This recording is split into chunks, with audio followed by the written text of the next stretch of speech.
Uno de los problemas más grandes que enfrenta el país es esta controversia que se produce o se deriva del desarrollo y la necesidad de energía. Necesita el país crecer, necesita también la industria crecer y desarrollarse, pero para ello necesita energía. ¿Cómo lo hacemos? ¿Cómo compatibilizamos de alguna manera la energía que utilizamos, la que necesitamos y el desarrollo del país sustentable y ecológicamente hablando? Es ahí el problema. Por eso hoy día vamos a tratar este tema. Energía para Chile. ¿Cómo?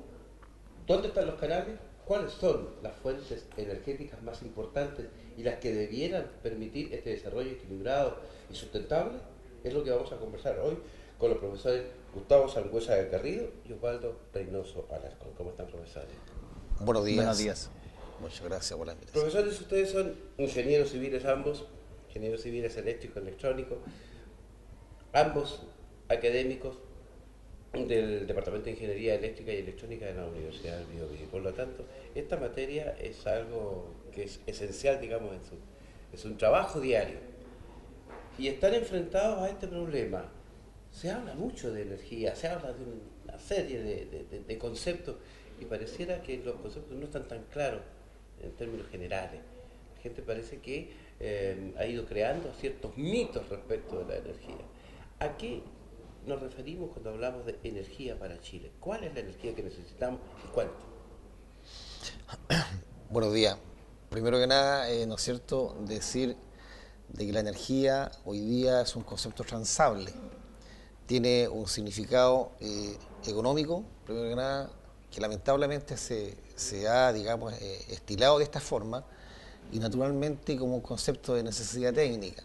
Es decir, no hay ningún proceso productivo, ni existe ninguna ciudad desde el punto de vista urbano o rural, ¿no es cierto?, que no necesite energía como para llevar su vida y sea sustentable desde el punto de vista, ¿no es cierto?, de ciudad. Ahora, hay que aclarar dos conceptos: el concepto de potencia o demanda y el concepto de energía.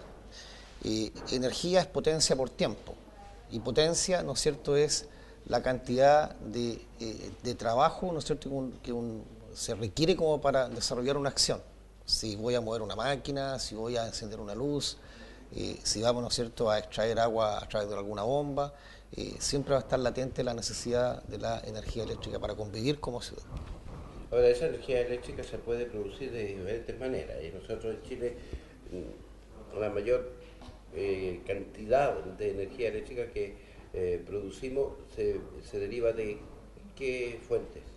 Claro, básicamente el concepto fundamental del cómo se genera la energía es una máquina que se llama generador, y esta máquina, ¿no es cierto?, recibe energía mecánica y la transforma en energía eléctrica. El cómo le entregamos la energía mecánica a este generador va a depender de fuentes primarias. Si yo, ¿no es cierto?, le entrego la energía desde el punto de vista hidráulico, es decir, acumulo agua y esa agua la transformo de energía potencial a energía cinética, muevo las aspas a una turbina y así le entrego energía mecánica al generador. O sea, el paso Eso del sería agua a través de turbina, el paso del agua a través de turbina, aprovechando una energía potencial de altura y cinética de movimiento, mueve las aspas y genera la energía eléctrica. Eso sería una central hidroeléctrica. Si ahora, ¿no es cierto?, la energía primaria se la entregamos a través de vapor, de calor, ¿no es cierto?, que vapor de agua mueve las aspas, eso sería una central térmica. El cómo yo ahora ¿obtengo el vapor? cómo obtengo el vapor va a depender de los combustibles. Si el combustible es de tipo fósil, petróleo, carbón, tengo una central térmica a petróleo o a carbón o a gas. Y la central, la energía nuclear, ¿no es cierto?, es en buenas cuentas una forma de energía térmica en la cual por fisión nuclear, en la cual se divide un átomo, ¿no es cierto?, de uranio en este caso, se produce una gran cantidad de calor y esa gran cantidad de calor calienta el agua y produce el mismo vapor. Por tanto, la energía nuclear es una forma de energía térmica. Por tanto, tenemos energía hidráulica y energía térmica básicamente dentro de las fundamentales. Y después viene el tercer gran escenario, que son las energías renovables no convencionales, dentro de las cuales está la biomasa, está, ¿no es cierto?, la energía eólica y está la energía geotérmica. La energía eólica es la energía, ¿no es cierto?, que obviamente se extrae por el viento natural en algún lugar, ¿no es cierto?, que sea propicio para ello, se mueve la hélice. Mueve el agua, mueve la hélice. Exactamente, y ese movimiento acopla al generador, energía eólica. Energía biomasa son desechos, ¿no es cierto?, normalmente vegetales, que se transforman en combustible líquido. Y ese combustible líquido, claro, se quema, ¿no es cierto?, produce calor, pum, vapor, se produce movimiento. Y finalmente la geotérmica son los distintos puntos termales que tenemos en el planeta y que son aprovechables como para producir también vapor caliente. En ese caso, hablando de la geotérmica, por ejemplo, los gases del Tatio podrían ser fuentes Claro, de energía. sí, exactamente. Sería una pena. ¿Sí? Tenemos potencialmente, sí, sería una pena y ahí ya empezamos a entrar al tema ecológico, ambiental, ¿no es cierto?, y de manejo de la energía. Y de manejo económico del turismo también. Claro, exactamente. Es una industria de turismo. Es una industria turística importante en Chile. Exactamente. Gustavo, cuando nosotros hablamos de estas energías renovables, porque vamos a conversar también de las desventajas que tienen las primarias, nos confundimos un poco entre cuáles son las ventajas y desventajas o limitaciones que tiene cada una. Todas estas fuentes de productoras de energía tienen algún grado menor o mayor de contaminación o producen problemas al ambiente. Sí, en general todas tienen, las que menos tienen impacto visual, dicen algunos por ahí, ¿no es cierto? En general hay que aceptar de que todas alteran un poco el ambiente. Quizá la que menos altera el ambiente y la que justamente menos se ha hablado hasta el instante es la energía solar. Eso te iba a preguntar, porque nosotros hablamos de eólica, dicen que el ruido, el visual, hay contaminación de alguna manera. También hablamos de la energía nuclear, que podría ser la maravilla y sin embargo tiene riesgos tremendamente grandes, entre ellos el excesivo uso o gasto de agua. Necesita muchísima agua. Sí. Es tanta que no puede estar al lado de un río, tiene que estar al lado del mar. Claro. Esa es la cantidad de agua que necesita. Y en el caso de la energía solar, ¿qué es lo que necesita? ¿Qué podría producir? La energía solar es tan amplia que se ha calculado que en 40 minutos la Tierra recibe del Sol la energía necesaria para un año de la humanidad. O sea, de todo el planeta.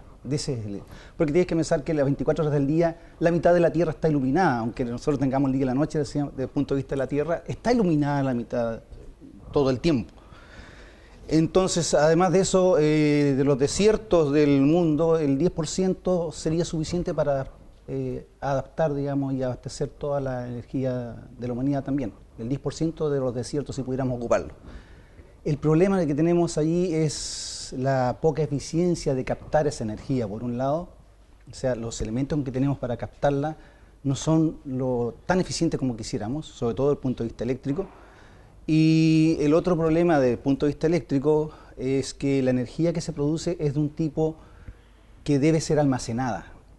En primer lugar, porque solo se produce de día, ¿no es cierto? Y en segundo lugar, porque su cantidad es poca. Aunque tratemos de producir grandes cantidades, necesitamos grandes cantidades de espacio, mucho espacio físico, ¿cierto? Quizás alguien podría pensar que en el norte se hace, y de hecho en España se está haciendo en las zonas muy asoleadas, ¿no es cierto? Y lo otro que nuestro país es tan largo que parte de los desiertos y termina prácticamente en el polo, ¿no es cierto? Por lo tanto, ya en ciertas latitudes no es aplicable esta energía, no tiene ningún sentido pensar en ciudades de Valdivia al sur, por ejemplo, incluso de Concepción al sur, que ya tenemos algunos días en invierno con luminosidad. La luminosidad es menor y eso afecta pero fuertemente los elementos que capturan la energía desde el punto de vista eléctrico sobre todo. Pero tú decías que una de las limitaciones importantes, digamos, de la energía solar es que no se puede almacenar todavía. No, se puede almacenar. O sea, la limitación es que se debe almacenar y no está disponible cuando se quiera, como por ejemplo la generada con agua, ¿no es cierto?, hidráulica, que es necesario agregar un generador, se agrega el generador ya sea de día o de noche, ¿no es cierto? Aquí en este caso solo si estamos de día, y las cantidades que se producen desde el punto de vista técnico, las cantidades de energía no son altas. Ahora, si ¿pueden combinarse estas fuentes? Claro, o sea, de hecho hay un concepto que se llama matriz energética. El concepto de matriz energética aborda, ¿no es cierto?, las distintas formas de energía con las cuales un país o un sistema se abastece. Todos los países del mundo, inclusive el nuestro, tenemos en nuestra materia energética la energía hidráulica, térmica, ¿no es cierto?, la energía las no convencionales que conversaba el colega. Ahora, la idea es mezclar y tratar de no crear daños técnicos ni ecológicos, como ya usted lo señaló. Entonces, ¿qué sucede? Que todas tienen algún grado de polución o alguna desventaja. Lo que señalaba el colega tiene también que ver con el concepto que yo mencionaba al comienzo, que está la variable técnica potencia y la variable técnica energía. ¿Cuál es la idea? La idea es que yo puedo generar energía eléctrica, ¿no es cierto? Por ejemplo, ubiquémonos dentro del escenario de una energía, de una planta en un parque eólico. Por ejemplo, Punta Colorada, que está allá, ¿no es cierto?, 40 kilómetros al norte de Coquimbo, una de las que recién se colocó en funcionamiento en noviembre del año pasado. Son 10, ¿no es cierto?, aerogeneradores de 2 megas cada uno, o sea, estamos generando ahí 20 megawatts. Hay una variable técnica que se llama factor de planta. El factor de planta quiere decir el porcentaje de la planta que está siendo promedio utilizada. Por ejemplo, si un aerogenerador tiene 20 megawatts, como en este caso, se está usando un factor de planta 0,6, significa que apenas hay, ¿no es cierto?, 6 por 2, 12 megawatts. El otro no se está haciendo. ¿Por qué? Porque los vientos no son constantes, porque hay fallas con los equipos, y eso hay que decirlo. Las plantas eólicas hoy día tienen una altísima tasa de fallas de equipo, poca provisión de repuesto, son caros cuando se pueden conseguir, y esta no constancia del viento hace que no sea manejable desde el punto de vista, como dice el colega, almacenable. Entonces, por ejemplo, incluso aquí lo que se hace ahí, la energía eléctrica se genera en una máquina que se llama generador, en forma alterna, se baja, se transforma a continua y después a través de un ciclo conversor nuevamente se lleva a alterna. Algunos me lo van a entender porque sí, esto de llevarla a continua alterna significa que recién yo la puedo transformar y la inyecto al sistema interconectado central. ¿Energía alterna o continua? ¿Cuál es la que usan generalmente los domésticos? Perfecto. La energía alterna es una energía que es variable en el tiempo, se llama. Tiene hartas ventajas. Una de estas ventajas es que yo puedo transformarla y puedo usar su principio como para poder, digamos, elevar voltaje o bajar voltaje. Desde ese punto de vista, cuando nosotros generamos la energía en su punto inicial, elevamos el voltaje y de ahí aparecen los voltajes de transmisión, 154 kilovolts, 220 kilovolts, se eleva para que la corriente sea baja. Eso permite transmitir grandes bloques de energía para grandes distancias. Y después al punto de necesidad se baja nuevamente el voltaje y ahí se ocupa. Pero hoy día viene una novedad en realidad, que es la transmisión en corriente continua, con otras ventajas técnicas que no la tiene la corriente alterna, es la corriente continua, y de hecho si el proyecto Aysén con las 5 centrales resulta, ¿no es cierto?, como debería resultar, por primera vez en Chile se va a transmitir en corriente continua, desde Aysén hasta Santiago, sin tap-off, como se llama, sin bifurcaciones, directo de Aysén a Santiago. Esa energía va a ser corriente continua porque también tiene algunas ventajas y evidentemente se va a transmitir, ¿no es cierto?, en forma constante, y la gran diferencia que tiene la corriente continua es que solamente ocupa 2 conductores. En cambio la energía alterna ocupa mínimo 3 o 6, más un cable que se llama cable de guardia que va arriba en la torre, son 7 conductores. Eso estresa el tema de las carreteras, ¿no es cierto?, eléctrica, y un tema hoy día complicado. De hecho, por eso Colbún se retiró del proyecto, porque en realidad no hay políticas claras respecto a la transmisión. Tú puedes generar, pero si no hay un sistema o un proyecto de transmisión, no se saca nada. Y por eso está detenido en este instante Hidroaysén. Vamos a hacer un alto y vamos a retornar a esta conversación que nos parece interesantísima respecto de lo que son las fuentes de energía existentes en Chile, las alternativas que tenemos como para lograr activar otras y ver la forma de realmente satisfacer las necesidades de la industria, satisfacer las necesidades de la población y sobre todo manejar un crecimiento, un desarrollo equilibrado y sustentable. Ingresar a la Universidad del Biobío es ser parte de una comunidad universitaria con más de 60 años de tradición. Es formarse profesionalmente con docentes de reconocido prestigio. Es estudiar en un entorno privilegiado. Es ser parte de un gran equipo. Intégrate a la red de profesionales de la Universidad del Biobío, la universidad estatal más grande del sur de Chile.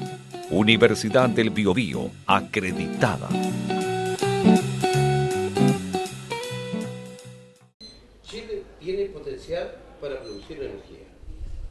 tiene territorio, tiene fuentes hídricas, tiene fuentes minerales. Quizás no petróleo, pero sí carbón. Y sí, otras fuentes. Pero, ¿para dónde va la intención de aumentar la energía? Si queremos desarrollarnos y crecer al 6%, es absolutamente urgente aumentar casi en un 100% la capacidad de energía que entregamos. Pero, ¿a quién se le entrega la energía? ¿Quién la va a aprovechar? ¿A quién beneficia realmente este aumento de la energía? Es lo que le preguntamos a los profesores Gustavo Sangüesa y Osvaldo Reynoso.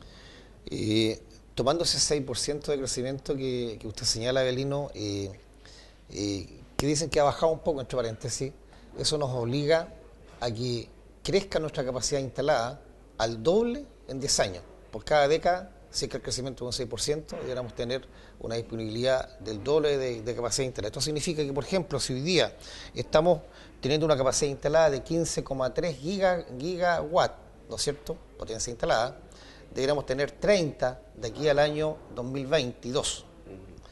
Eso, en realidad, como comentamos en la introducción con Gustavo, ¿no es cierto?, es complicado porque los proyectos no son normalmente de corta duración. Por otro lado está la situación ambiental. O sea, hoy día cuesta hacer centrales en cualquier punto del país con cualquiera de las energías que existen acá. Tema 2, el carbón no es de buena calidad en Chile, hay que decirlo. El carbón con el que trabaja Huachipato y con el que trabaja las centrales en la zona Bocamina 1 y Bocamina 2, incluso Santa María, que es el proyecto de Colbún, trabaja con carbón colombiano, carbón extranjero y con muy poco carbón nacional, y casi por un tema de privilegiar en alguna medida lo nuestro, pero en realidad no es un carbón de buena calidad. ¿Qué es lo que tenemos? No tenemos petróleo, no tenemos gas. Con el proyecto de Argentina, ¿no es cierto?, de prestarnos gas, ya vimos que nos falló. ¿Qué tenemos entonces? Tenemos agua, que tenemos que aprovecharla. Y todas las centrales, hay dos tipos de centrales, de embalse y de pasada. Las de pasadas pueden ser ideales, porque el agua, ¿no es cierto?, sale, se embalsa en alguna medida, llega al río y puede seguirse aprovechando de forma serial.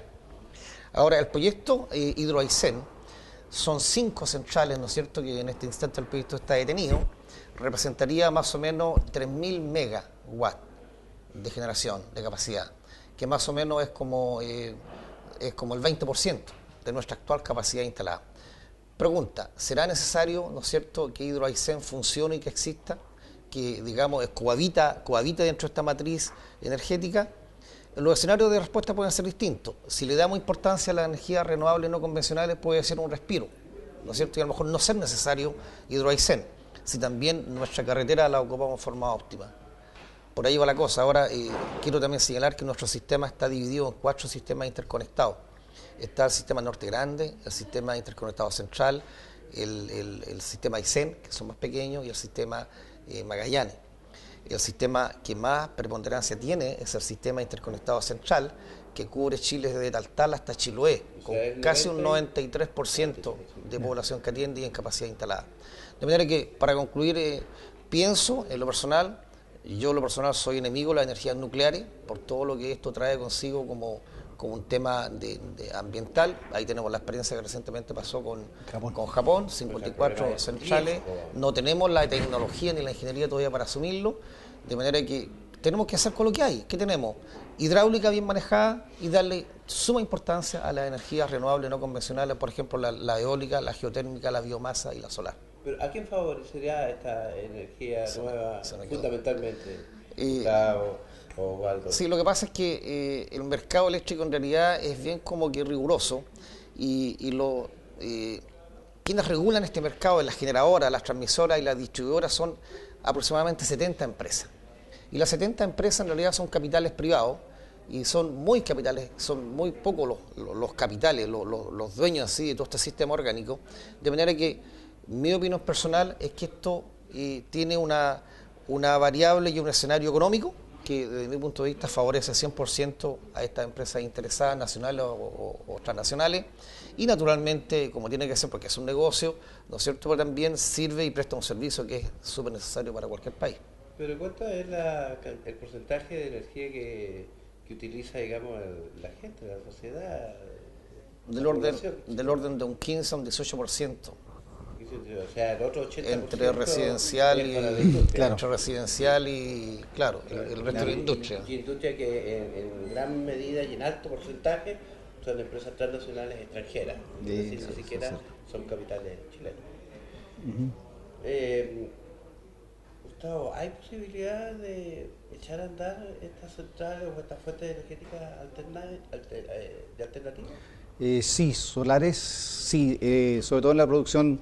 Bueno, la energía solar rápidamente tiene dos usos bastante domésticos y desde el punto de vista de térmico, del cual ya hemos visto mucha vivienda social, al cual se le coloca un estanque de agua y se calienta esta agua mediante energía térmica solar, ¿no es cierto?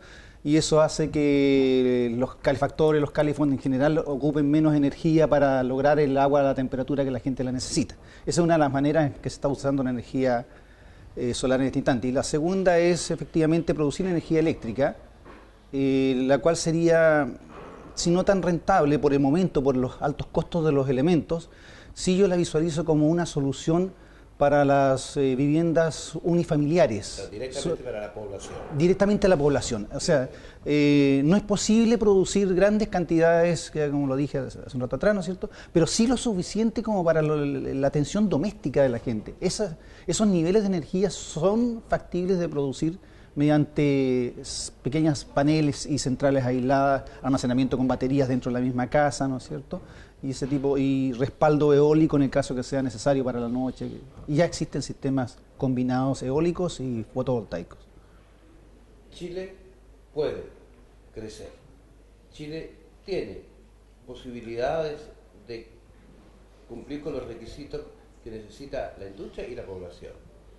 Los más fuertes posibilidades están basadas en las centrales hidroeléctricas, o bien lo explicaba el profesor Osvaldo Reynoso.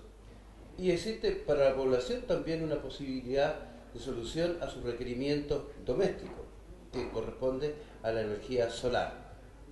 Se puede. Todo está pendiente y todo depende fundamentalmente de que ese crecimiento sea respetuoso en lo ecológico, en lo sustentable como país y en el medio ambiente, y respetuoso también con los intereses y necesidades de la población y del país. Muchas gracias, profesores Reynoso y Gustavo. Encantado. Esperamos que en la próxima oportunidad tengamos un poco más claro, por último, políticas de Estado respecto a lo que es la energía, que es lo que realmente Política de Estado, sí, no de gobierno, de Estado. de Estado. Energía para Chile. Un tema que le hemos planteado, lo hemos conversado para que usted lo analice, para que usted lo converse, para que usted participe también en este tema, con un poco más de conocimiento respecto a lo que son las fuentes energéticas para Chile.